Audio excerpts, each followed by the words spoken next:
وَإِلَىٰ مَدْيَنَ أَخَاهُمْ شُعَيْبًا، اور مدین کی طرف ہم نے بھیجا ان کے بھائی شعیب کو۔ میں بتا چکا ہوں یہ بنی قطورہ میں سے ہیں مدین، اور پھر ان سے جو ایک قوم بڑی بنی وہ آ کر خلیج عقبہ کے داہنی طرف جو ہے یہ علاقے کے اندر آباد ہو گئی۔ اور یہ انٹرسیکشن ہے، روڈز کا کراس روڈ ہے۔ قافلے جو جنوب سے شمال کو جاتے تھے یمن سے شام کو، اور شام سے یمن کو، وہ گزرتے تھے شمالاً جنوباً، اور قافلے جو عراق سے آتے تھے اور مصر کو جاتے تھے وہ گزرتے تھے شرقاً غرباً۔ اس طریقے سے یہ جو ہے انٹرسیکشن تھا ان قافلوں کا، تو یہاں بڑی خوشحالی ہوئی، کاروبار چمکے ان کے۔ لیکن اس قوم کے اندر پھر وہ خرابیاں آئیں جو ہم پڑھ چکے ہیں سورہ اعراف میں، کم تولنا، کم ناپنا، رہزنی کرنا، جھوٹ بولنا، دھوکہ دینا، یعنی شرک کے علاوہ۔ وَإِلَىٰ مَدْيَنَ أَخَاهُمْ شُعَيْبًا، اور مدین کی طرف ہم نے بھیجا ان کے بھائی شعیب کو۔ قَالَ يَا قَوْمِ اعْبُدُوا اللَّهَ مَا لَكُم مِّنْ إِلَٰهٍ غَيْرُهُ، انہوں نے بھی یہی کہا کہ اے میری قوم کے لوگو، اللہ کی بندگی کرو، تمہارا کوئی الہ نہیں ہے اس کے سوا۔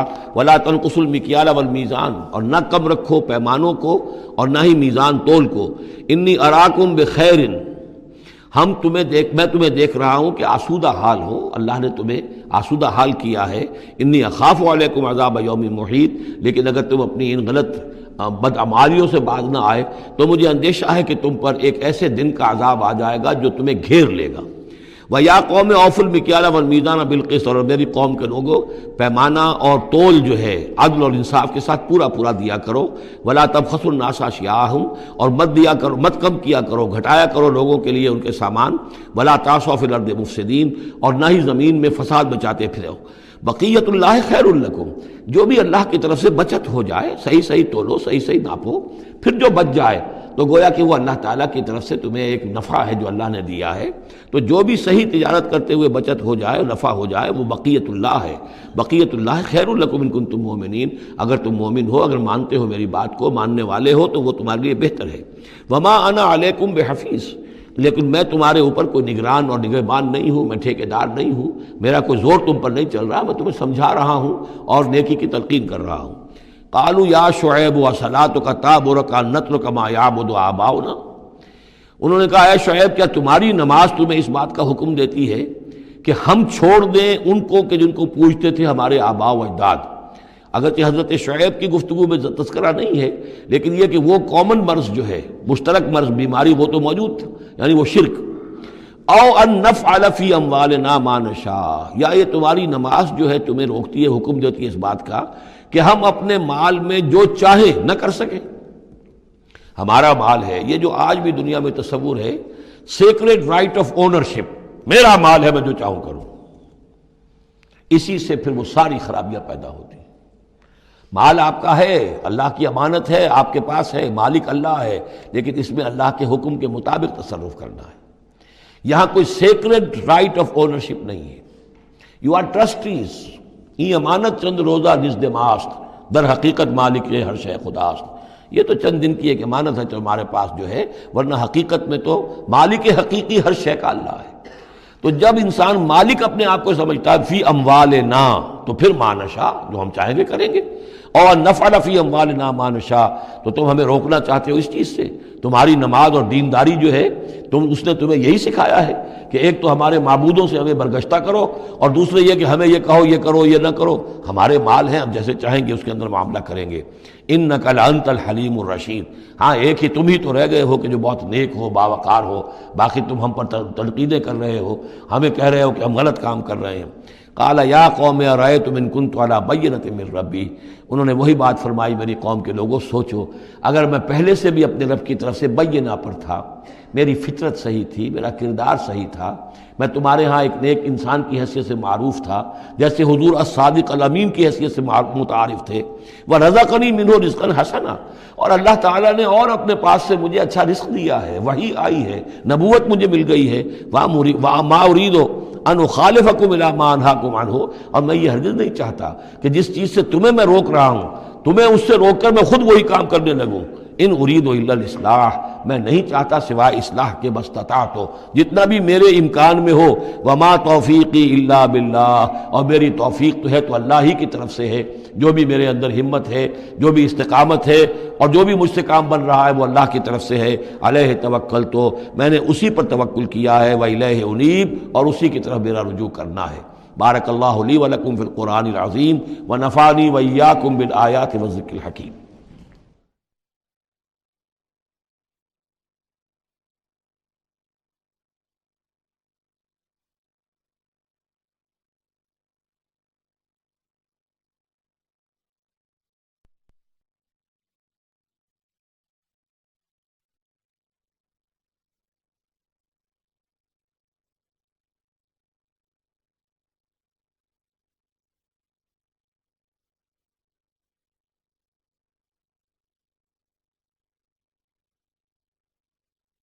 أعوذ بالله من الشيطان الرجيم.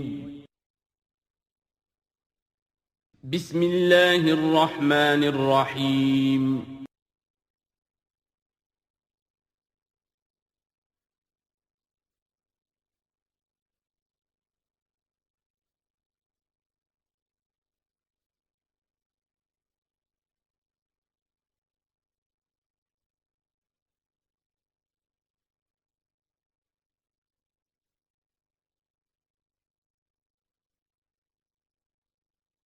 الحمد للہ وکفا والصلاة والسلام علی عباده الذین اصطفیٰ، خصوصاً علی افضلہم وخاتم النبیین محمد الامین وعلی آلہ وصحبہ اجمعین۔ اما بعد فقد قال اللہ تبارک وتعالی کما ورد فی سورۃ ہود: اعوذ باللہ من الشیطان الرجیم، بسم اللہ الرحمن الرحیم۔ وَيَا قَوْمِ لَا يَجْرِمَنَّكُمْ شِقَاقِي أَن يُصِيبَكُم مِّثْلُ مَا أَصَابَ قَوْمَ نُوحٍ أَوْ قَوْمَ هُودٍ أَوْ قَوْمَ صَالِحٍ وَمَا قَوْمُ لُوطٍ مِّنكُم بِبَعِيدٍ صدق اللہ العظیم۔ رب اشرح لي صدری ويسر لي أمری واحلل عقدۃ من لسانی یفقہوا قولی۔ اللہم ربنا الہمنا رشدنا واعذنا من شرور انفسنا، اللہم ارنا الحق حقا وارزقنا اتباعہ وارنا الباطل باطلا وارزقنا اجتنابہ۔ اللہم ربنا آنس وحشتنا فی قبورنا وارحمنا بالقرآن العظیم، اللہم اجعلہ لنا اماما ونورا وہدا ورحمہ، اللہم ذکرنا منہ ما نسینا وعلمنا منہ ما جہلنا، وارزقنا تلاوتہ آناء اللیل وآناء النہار واجعلہ لنا حجتا یا رب العالمین، آمین۔ سورہ ہود کے 8ویں رکوع میں جو مضمون چل رہا تھا، حضرت شعیب علیہ السلام اور ان کی قوم کے مابین جو رد و قدح کی تفصیل بیان ہو رہی تھی، اس میں ایک اہم نقطہ آیا ہے: وَيَا قَوْمِ لَا يَجْرِمَنَّكُمْ شِقَاقِي، اور دیکھو اے میری قوم کے لوگو، تمہیں میری دشمنی، میرا ذاتی بغض اس بات پر آمادہ نہ کر دے کہ تمہارا وہ انجام ہو جائے ان یصیبکم مثل ما اصاب قوم نوح، کہ تم پر بھی وہی عذاب آئے اللہ کا جیسا کہ آیا تھا قوم نوح پر، او قوم ہود، او قوم ہود، یا جو آیا تھا قوم ہود پر، او قوم صالح، یا جو آیا تھا قوم صالح پر، وما قوم لوط منکم ببعید، اور قوم لوط تو تم سے زیادہ دور بھی نہیں۔ یہ 4 جو ہیں قوموں کے اوپر عذاب آ چکا تھا حضرت شعیب علیہ السلام کی قوم پر عذاب آنے سے پہلے، حضرت نوح، حضرت ہود، حضرت صالح، اور جہاں جن شہروں تک حضرت لوط علیہ السلام بھیجے گئے، یعنی صدوم اور عامورہ کی بستیاں۔ اور یہ جو بستیاں تھیں دونوں جن پر عذاب آیا ہے، بعید ہونے کا معاملہ ان کا دونوں اعتبار سے ہے، زمانی اعتبار سے بھی، مکانی اعتبار سے بھی۔ جغرافیے میں بھی ہم نے دیکھ لیا کہ خلیج عقبہ کے مشرقی ساحل کے ساتھ جو ہے علاقہ جو ہے یہ تھا کہ جو اصحاب مدین کا ہے، جن میں شعیب بھیجے گئے۔ ان سے ذرا ہٹ کر مشرق میں جو ہے بحیرہ بردار ہے، اور بحیرہ بردار کے ساحل کے اوپر یہ شہر آباد تھے۔ تو جغرافیائی اور زمینی اعتبار سے بھی فاصلہ نہیں ہے، زمانی اعتبار سے بھی زیادہ فصل نہیں ہے۔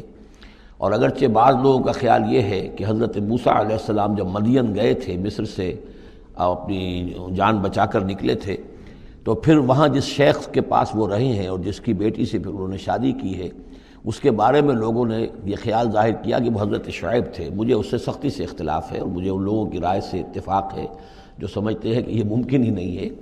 حضرت شعیب کی قوم کے اوپر جو عذاب آ چکا تھا، اس کے بعد جو لوگ بچے کھچے وہاں آباد تھے، ان میں کوئی نیک آدمی تھا کہ جس کے پاس حضرت موسیٰ علیہ السلام کا جانا ہوا ہے۔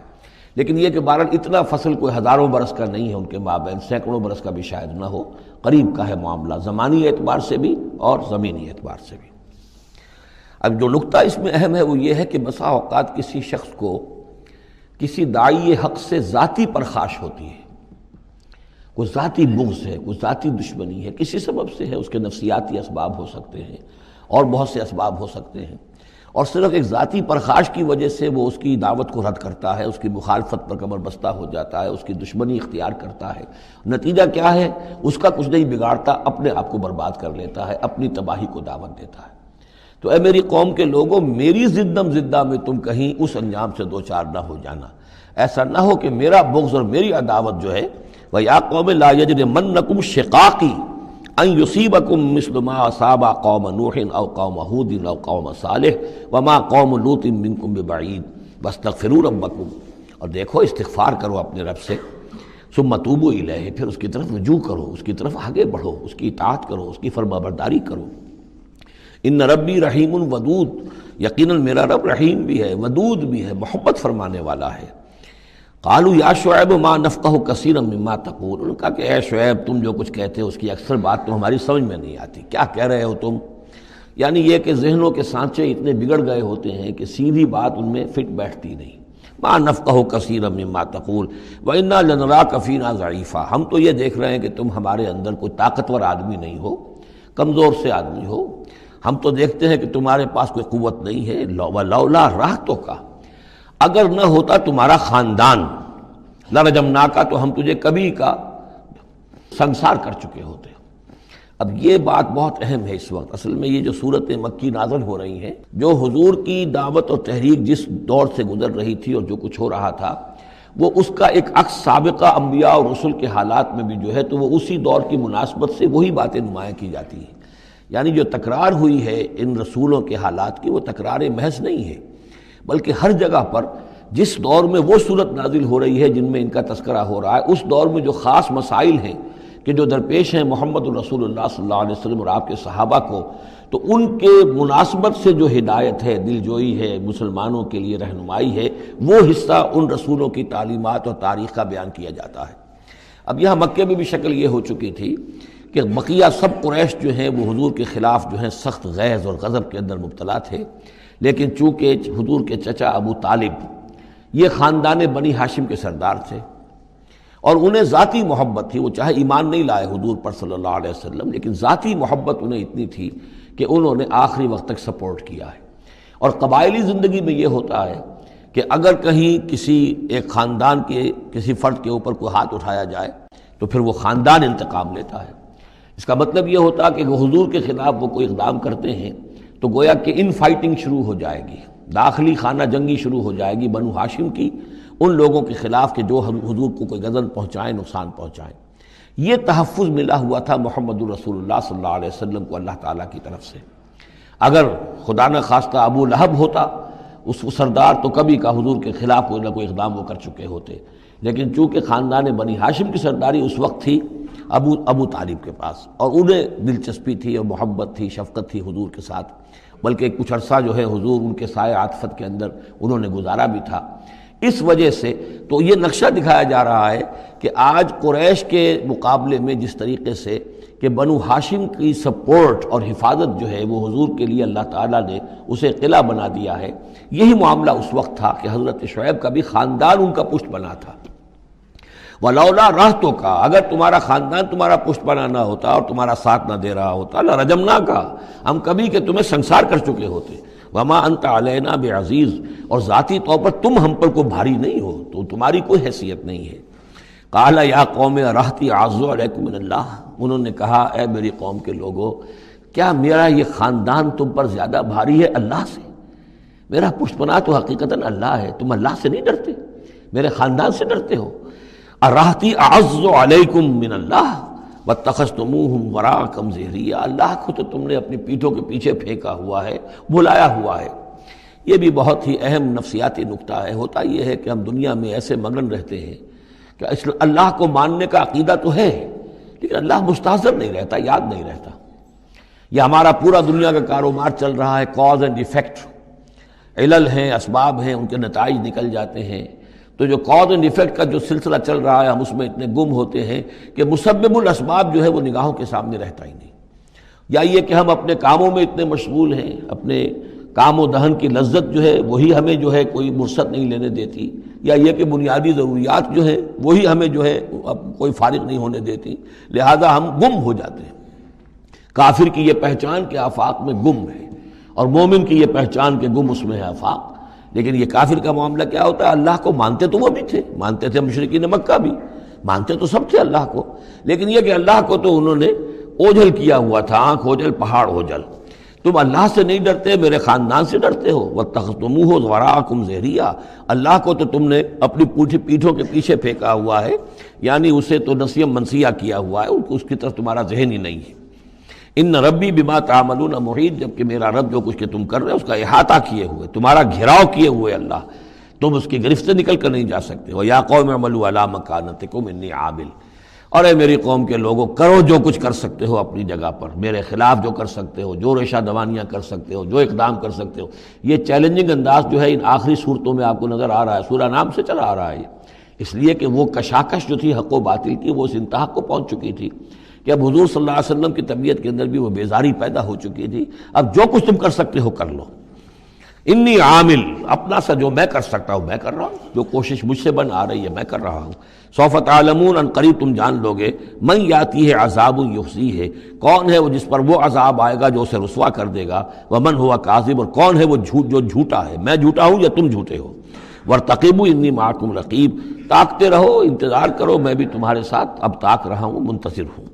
ولما جاء امرنا، جب ہمارا حکم آ گیا، نجینا شعیبا، ہم نے نجات دے دی شعیب کو، والذین آمنوا معہ، اور ان کو کہ جو اس کے ساتھ ایمان لائے تھے، برحمت منا، اپنی جانب سے رحمت کے ذریعے، واخذت الذین ظلموا الصیحۃ، اور جو یہ ظالم تھے، گناہ گار تھے، مشرک تھے اور کافر تھے، انہیں آ پکڑا ایک بہت بڑی کڑک نے، فاصبحوا فی دیارہم جاثمین، تو وہ اپنے اپنے گھروں میں اور اپنے ولاز میں اور اپنی کوٹھیوں میں، اپنی حویلیوں میں اوندھے پڑے رہ گئے۔ کأن لم یغنوا فیہا، ایسے ہو گئے جیسے وہ کہیں آباد تھے ہی نہیں۔ الا بعدا لمدین، آگاہ ہو جاؤ، پھٹکار ہے مدین پر، کما بعدت ثمود، جیسے کہ ثمود پر پھٹکار ہوئی۔